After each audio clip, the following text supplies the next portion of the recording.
অধ্যাদেশের দাবি নিয়ে গণজমায়েতের আয়োজন করা হবে এবং অধ্যাদেশ মঞ্চ এখানে স্থাপন করা হবে। সাধারণ মানুষকে জিম্মি করার মতো কোনো চেষ্টা বা কোনো প্রকার পরিকল্পনা আমাদের কখনোই ছিল না। আমাদের এখন আমাদের দীর্ঘ 16 মাসে আন্দোলন সংগ্রামের একদম ক্রান্তিলগ্নে আমরা আছি। বিগত দিন এবং আজকের দিন আমাদের রাজধানীর 3টি পয়েন্টে ব্লকেট কর্মসূচি সফল হওয়ার একদম ক্রান্তিলগ্নে আমরা আপনাদের সাথে কথা বলতেছি।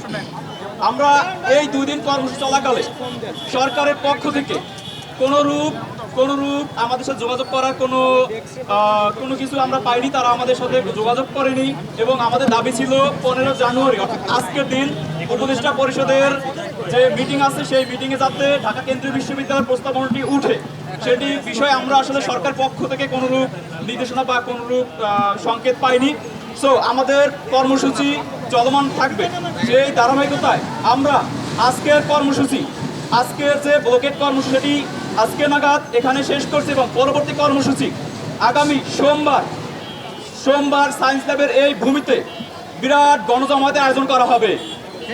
অধ্যাদেশের দাবি নিয়ে গণজমায়েতের আয়োজন করা হবে এবং অধ্যাদেশ মঞ্চ এখানে স্থাপন করা হবে। সেখানে রাষ্ট্রের সকল জাতীয় নেতৃবৃন্দদের দৃষ্টি আকর্ষণের জন্য অধ্যাদেশ মঞ্চ স্থাপন করা হবে এবং গণজমায়েতের মধ্য দিয়ে আমরা আমাদের পরবর্তী কি কর্মসূচি কোন পথে যাবে সেটি আমরা এখান থেকে তাৎক্ষণিক সিদ্ধান্ত নিব। Japan Bangladesh joint venture company JBS holdings limited এবং পরবর্তীতে আপনাদেরকে আশা করি আমাদের সকল কর্মসূচিতে বিগত 16 মাসের মতো আপনাদেরকে সব সময় কাছে পাবো। ধন্যবাদ সবাইকে। আপনার প্রশ্ন শুনে আমরা আসলে অত্যন্ত দুঃখের সাথে জানাচ্ছি যে আমাদের এই জনদুর্ভোগ আমরা বিগত 16 মাসে কখনোই করতে চাইনি, কিন্তু রাষ্ট্রকে আমরা বারবার রাষ্ট্রের কাছে আমরা গিয়েছি, তাদেরকে আমাদের দাবিগুলো জানাচ্ছি বা জানিয়েছি। সবসময় রাষ্ট্র আমাদেরকে একটা আশ্বস্ত করে বারবার আমাদেরকে ফিরে যেতে বাধ্য করেছে। আমরা রাষ্ট্রের প্রতি সম্মান জানিয়ে আমরা বারবার ফিরে আসছি, কিন্তু ফিরে আসতে আসলে আমাদের দেয়ালে পিঠ থেকে গেছে। আমরা পিছনে যেতে পারছি না। আমাদের শিক্ষার্থীদের আকুতি মিনতি যদি আপনারা একটু শুনেন তাহলে আপনাদের চোখ থেকে আমি আশা করি পানি না এসে পারবে না।